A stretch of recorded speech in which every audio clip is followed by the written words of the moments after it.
back to that one. Hey, yeah, it clears the mind. Okay, what do I want to do?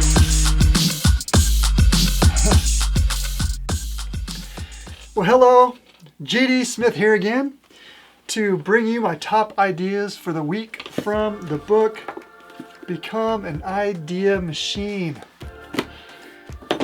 It's pretty amazing to think that through this exercise of becoming an idea machine that you actually come up with 70 ideas in a week. All right, first idea. 10 risky things you could do this week to get out of your comfort zone. Ooh, good one. So my idea was to make a sign that says, I will make your video for cash. And I would be holding this on the corner with nice clothes to market myself. And I think that I would get a lot of response from that. But it is also kind of scary to think, oh, I'm going to be out there for a couple hours holding this sign.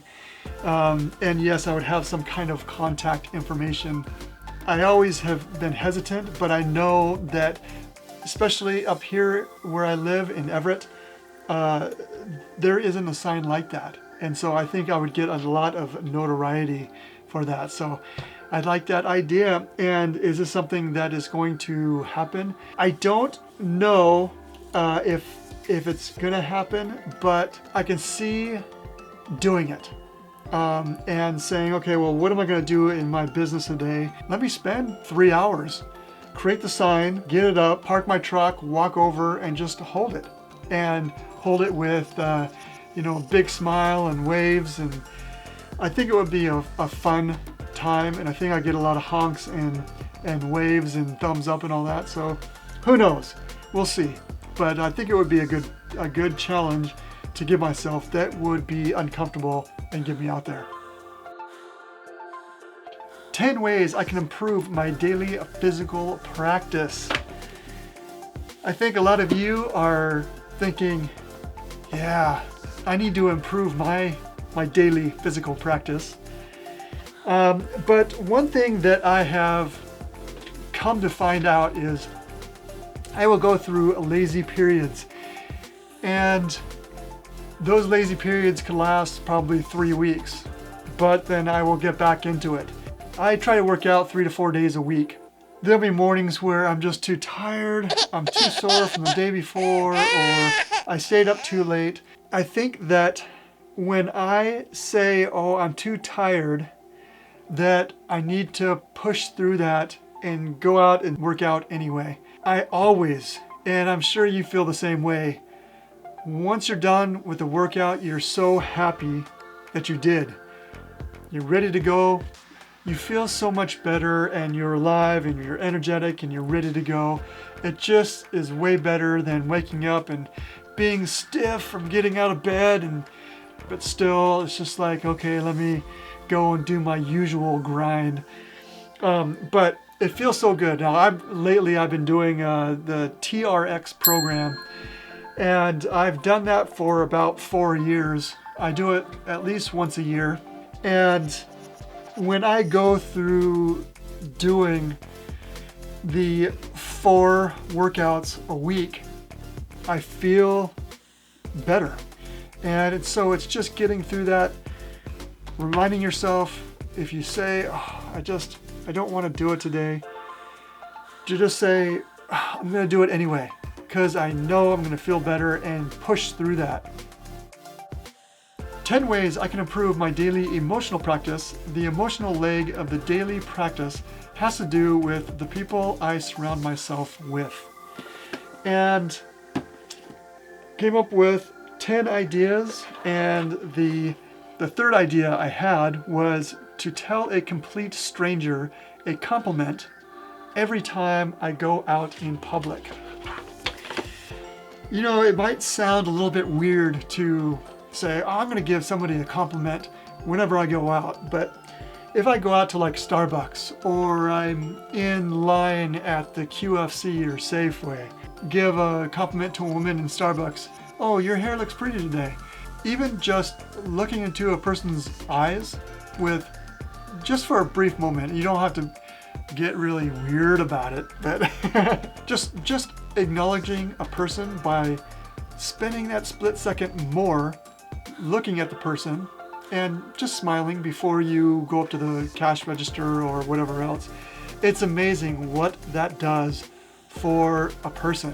I've experienced that before where someone gives you just a little bit more of that, look, acknowledgement, and it feels good. It's that human connection that people really respond to. When you give somebody a compliment, it feels good. When I get one on, oh, I really like your jacket. It's a funny story. I went to the 5 Finger Death Punch concert.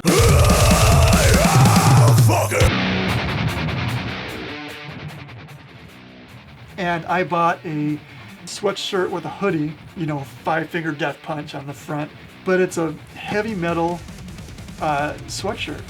It's the piece of clothing that I get the most compliments on it. 10 ways I can improve my daily mental practice. I thought it was important to put these ideas down because when I do them, I honestly feel much better. Now, idea number 1 under the mental practice is to meditate. Yeah, it clears the mind. Okay, I don't want to sit there. When I do the meditation, it's usually a 10-minute meditation.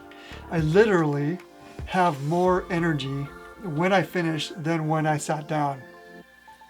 Now I'm relaxing. It should put you into a Zen state, but I feel much better when I do that.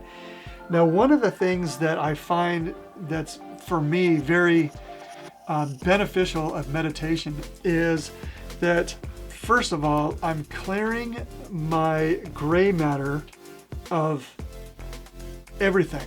Now, I live, like most of us, I live in my head. And when I stop and I meditate and I clear out all the clutter, it allows you to, 1, relax, but also it allows you to feel your body.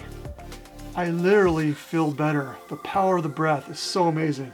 That's why meditation made it on the list. 10 ways I can improve my daily spiritual practice. When people say spiritual practice, they typically, not always, but typically they think of some type of religion. And that's what this is not necessarily saying. I'm in my head a lot. There's so much that I need to accomplish. I never feel like I have time to help. But when I stop, force myself to help someone that's in need or that just could use benefit of your help, even if it's only 5 seconds or if it's a half hour, to stop and say, you know what, I can really help this person out. And helping them out, they're so appreciative of that. But man, what it does to me makes me feel so good. And you know what, I can spare a half hour of my day helping this person out. It's a good one. So those were my ideas for the week. These are my ideas, but listening to the topics for the day might inspire you to say, hey, I'm going to check out this book because it would be good to come up with these ideas. But the more I go through the book and the ideas that I write down, it puts me into a different space that I wouldn't be otherwise. And that's why I think this is so beneficial. I hope that you enjoyed listening to these ideas. I hope you enjoyed the video. Please leave a comment below what you thought. And if you haven't subscribed, please subscribe and click that bell so you can be notified of my next video. I look forward to the next 70 and presenting you my top ideas. Until then, like always, this is JD, out!